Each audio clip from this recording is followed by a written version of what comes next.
WHO के director general हमारे तुलसी भाई,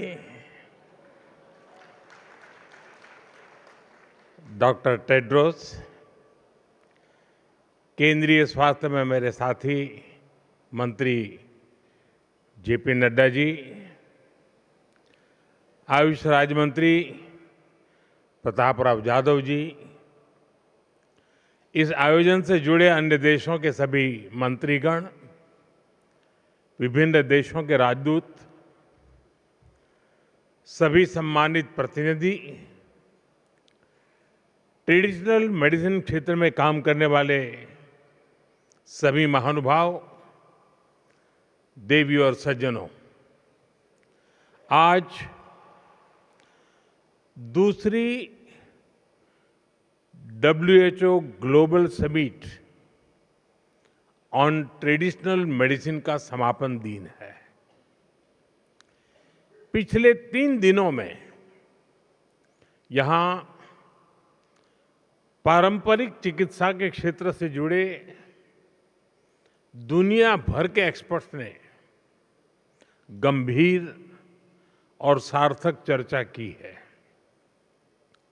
मुझे खुशी है कि भारत इसके लिए एक मजबूत प्लेटफॉर्म का काम कर रहा है और इसमें डब्ल्यूएचओ की भी सक्रिय भूमिका रही है। मैं इस सफल आयोजन के लिए डब्ल्यूएचओ का, भारत सरकार के आयुष मंत्रालय का और यहां उपस्थित सभी प्रतिभागियों का हृदय से आभार व्यक्त करता हूं।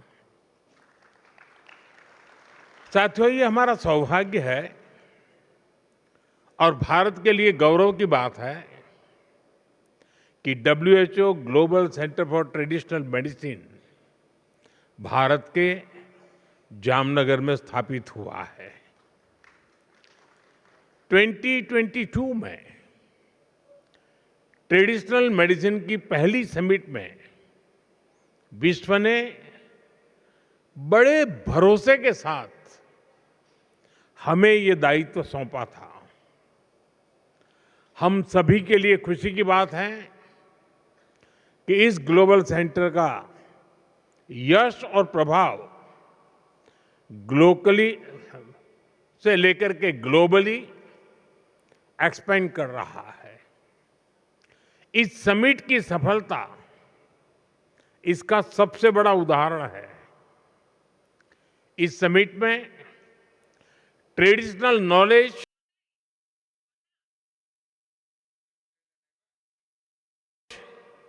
प्रैक्टिसेस का कन्फ्लुएंस हो रहा है। इनिशिएटिव भी शुरू हुए हैं जो मेडिकल साइंस और होलिस्टिक हेल्थ के फ्यूचर को ट्रांसफॉर्म कर सकते हैं।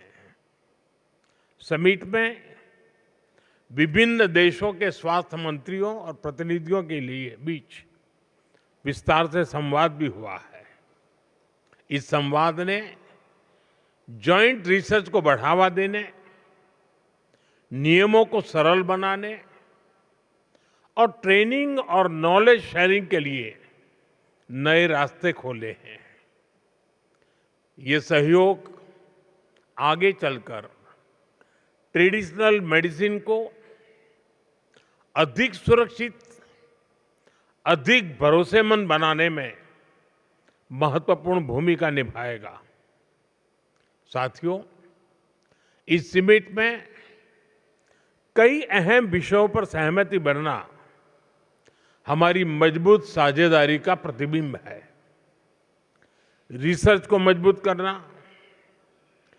ट्रेडिशनल मेडिसिन के क्षेत्र में डिजिटल टेक्नोलॉजी का उपयोग बढ़ाना, ऐसे रेगुलेटरी फ्रेमवर्क तैयार करना जिन पर पूरी दुनिया भरोसा कर सके, ऐसे मुद्दे ट्रेडिशनल मेडिसिन को बहुत सशक्त करेंगे।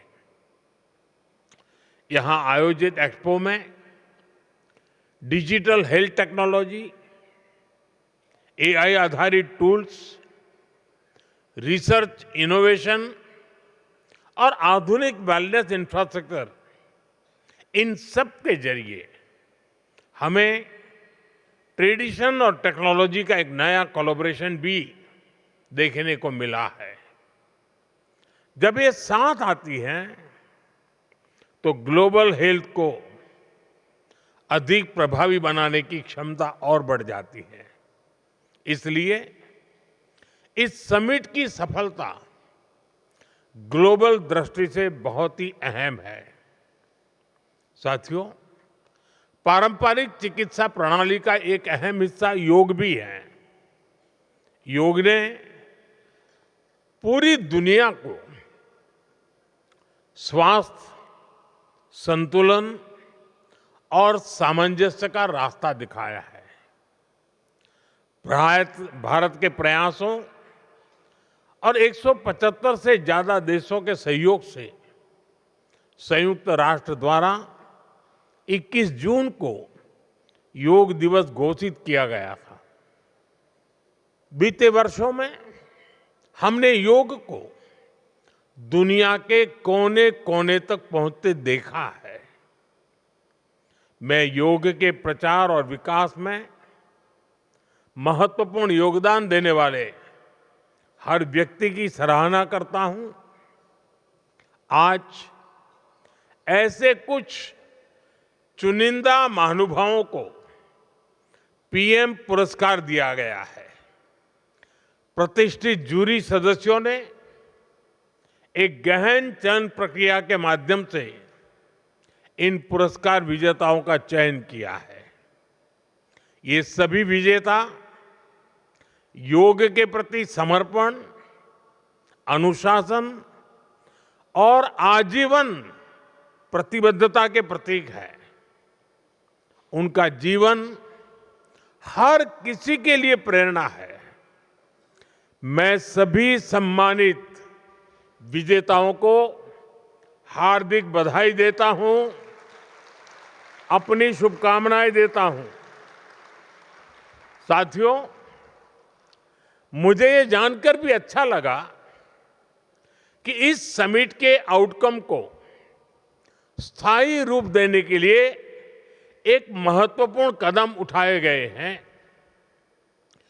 ट्रेडिशनल मेडिसिन ग्लोबल लाइब्रेरी के रूप में एक ऐसा ग्लोबल प्लेटफॉर्म शुरू किया गया है जो ट्रेडिशनल मेडिसिन से जुड़े वैज्ञानिक डेटा और पॉलिसी डॉक्यूमेंट्स को एक जगह सुरक्षित करेगा।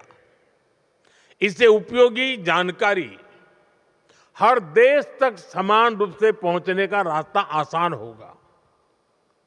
इस लाइब्रेरी की घोषणा भारत की G20 प्रेसिडेंसी के दौरान पहली WHO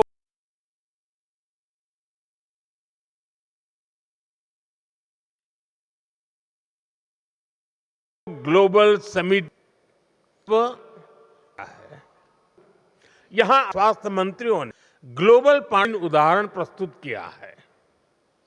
एक साझेदार के रूप में आपने स्टैंडर्ड्स, सेफ्टी, इन्वेस्टमेंट जैसे मुद्दों पर चर्चा की है। इस संवाद से जो दिल्ली डिक्लेरेशन इसका रास्ता बना है, वो आने वाले वर्षों के लिए एक साझा रोड मैप की तरह काम करेगा। मैं इस जॉइंट एफर्ट के लिए विभिन्न देशों के माननीय मंत्रियों की सराहना करता हूं। उनके सहयोग के लिए मैं आभार जताता हूं। साथियों, आज दिल्ली में WHO के south east Asia region office का उद्घाटन भी किया गया है। ये भारत की तरफ से एक विनम्र उपहार है।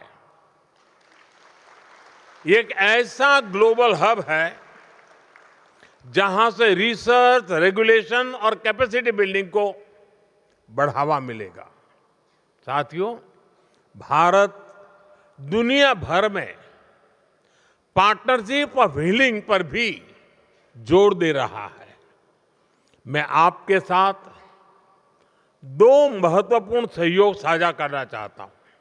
पहला, हम बिम्स्टेक देशों यानी दक्षिण और दक्षिण पूर्व एशिया में हमारे पड़ोसी देशों के लिए एक सेंटर ऑफ एक्सेलेंस स्थापित कर रहे हैं। दूसरा, विज्ञान के साथ कोलैबोरेशन शुरू किया है। ये विज्ञान, पारंपरिक पद्धतियां और स्वास्थ्य को एक साथ जोड़ने का प्रयास है। साथियों, इस बार इस समिट की थीम है restoring balance, the science and practice of health and wellbeing. Restoring balance ये होलिस्टिक हेल्थ का फाउंडेशन थॉट रहा है। आप सब एक्सपर्ट अच्छी तरह जानते हैं, आयुर्वेद में बैलेंस अर्थात संतुलन को स्वास्थ्य का पर्याय कहा गया है। जिसके शरीर में ये बैलेंस बना रहता है वही स्वस्थ है, वही हेल्दी है।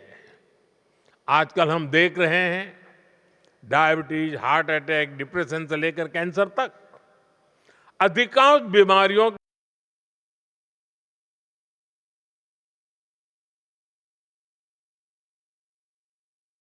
बैकग्राउंड में स्टाइल एक प्रमुख कारण। Life imbalance, diet imbalance, sleep imbalance, gut microbiome imbalance, calorie imbalance, emotional imbalance, आज कितनी ही ग्लोबल हेल्थ चैलेंजेस इन्हीं इम्बैलेंसेस से पैदा हो रहे हैं। स्टडीज भी यही प्रूव कर रही है, डेटा भी यही बता रहा है कि आप सब हेल्थ एक्सपर्ट्स कहीं बेहतर इन बातों को समझते हैं। लेकिन मैं इस बात पर जरूर जोर दूंगा कि रिस्टोरिंग बैलेंस आज ये केवल एक ग्लोबल कॉज ही नहीं है, बल्कि ये एक ग्लोबल अर्जेंसी भी है। इसे एड्रेस करने के लिए हमें और तेज गति से कदम उठाने होंगे।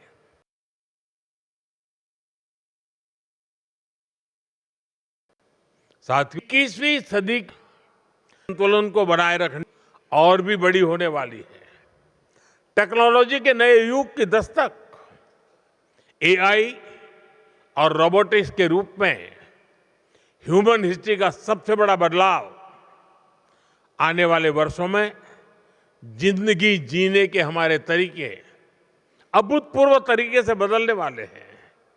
इसलिए हमें ये भी ध्यान रखना होगा, जीवन शैली में अचानक से आ रहे इतने बड़े बदलाव, शारीरिक श्रम के बिना संसाधनों और सुविधाओं की सहूलियत, इससे ह्यूमन बॉडीज के लिए अप्रत्याशित चुनौतियां पैदा होने जा रही है।